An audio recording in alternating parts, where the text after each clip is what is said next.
Halo sahabat, sehat selalu ya tentunya semuanya. Ini ada yang nanya, gimana katanya Bunda kalau law of attraction dipadukan dengan sholawat, dengan baca-bacaan lain atau doa lain dari agama Islam. Boleh saja, dan itu akan lebih powerful teman-teman ya. Karena sesuatu yang positif ditambah yang positif, tentunya positifnya lebih besar, positif gitu kan. Contohnya seperti apa? Contohnya gini, seperti misalkan kita sedang berafirmasi manifesting sebuah rumah, ingin sebuah rumah di, taruhlah kalau Indonesia kota terbesar Jakarta kan. Nah ini ingin rumah di Jakarta, tapi disebutkan mirip Perinci.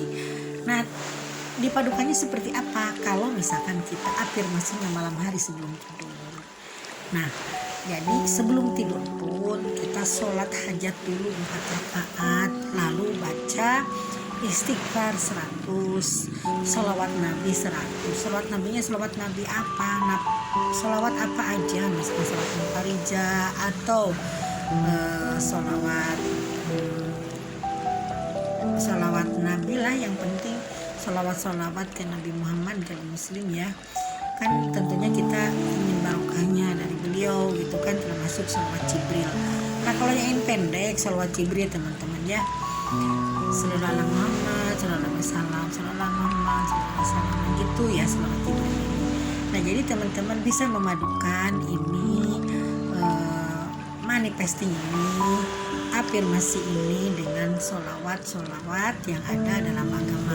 Kalau misalkan gimana Bunda, aku tidak dihitung, nggak dihitung nggak apa-apa, karena Tuhan juga tidak menghitung rezeki kita, apa yang Tuhan kasih, ada berapa juta, berapa ribu, berapa ratus juta, berapa miliar, tidak dihitung juga gitu.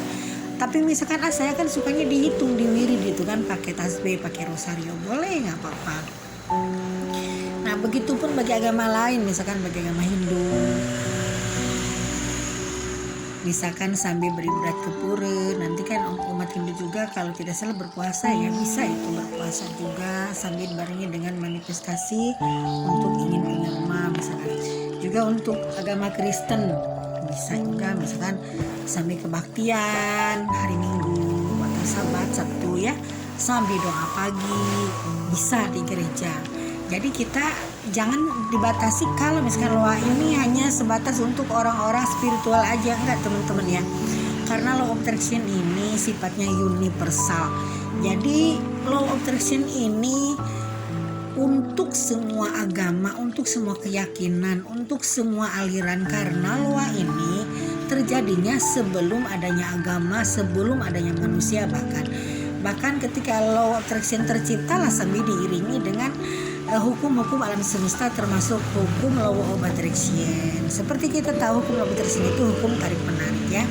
Jadi yang baik menarik kebaikan, yang buruk menarik keburukan.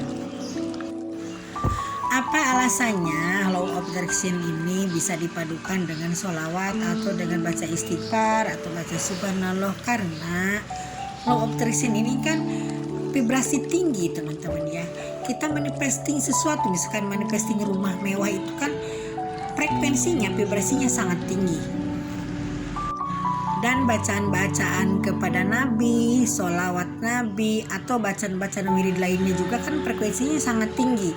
Nah jadi untuk balance ya, malah ini lebih bagus, lebih powerful lagi kalau memang dipadukan dengan sholawat atau dengan bacaan-bacaan wirid yang lain atau dengan doa agama-agama yang lain teman-teman ya. Jadi jangan menganggap kalau misalkan law of attraction ini kan untuk orang-orang spiritual saja, tidak. Lalu jangan menganggap wah law of attraction ini untuk orang-orang kafir juga, tidak teman-teman ya. Jadi law of attraction ini sifatnya lebih global, lebih universal sifatnya. Jadi siapapun, termasuk yang tidak mempercaya adanya Tuhan pun, tidak percaya agama apapun, itu bisa teman-teman ya.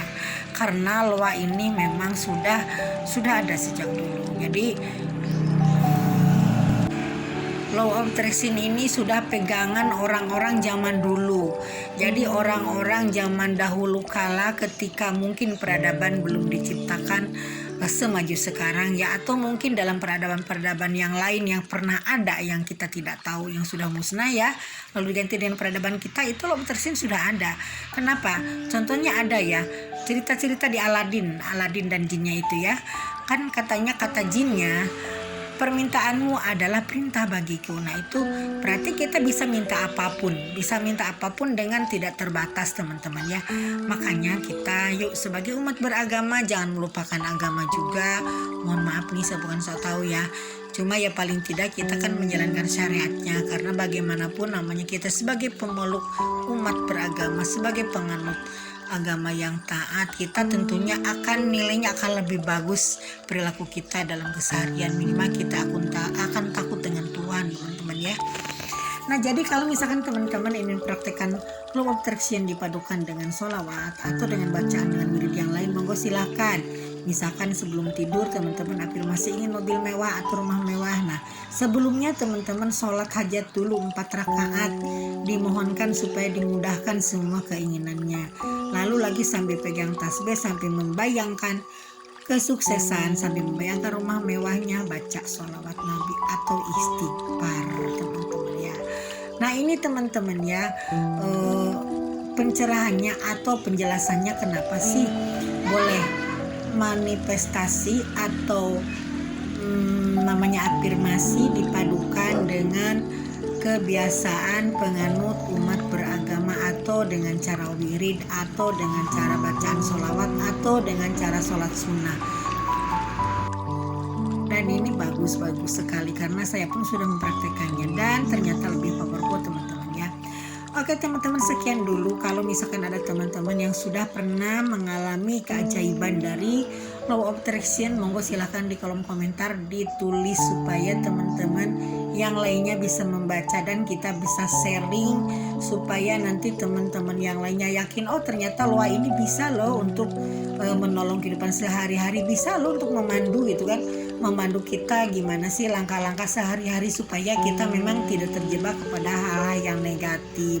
Jadi kalau kita penganut loa biasanya tindakannya akan tergiring dengan tindakan yang inspirasi teman-teman ya. Jadi alam semesta akan mengiring kita kepada hal yang positif. Jadi kita nanti tidak akan nabrak tembok, sekalipun nabrak tembok nanti kita bangkitnya itu akan gampang lagi teman-teman ya. Oke teman-teman ya, jangan lupa kalau misalkan berkenan mohon di subscribe, mohon di like atau di share video saya ya, supaya saya lebih semangat untuk menjalankan, untuk membuat video-video yang lainnya teman-teman ya. Oke sekian dulu, bye.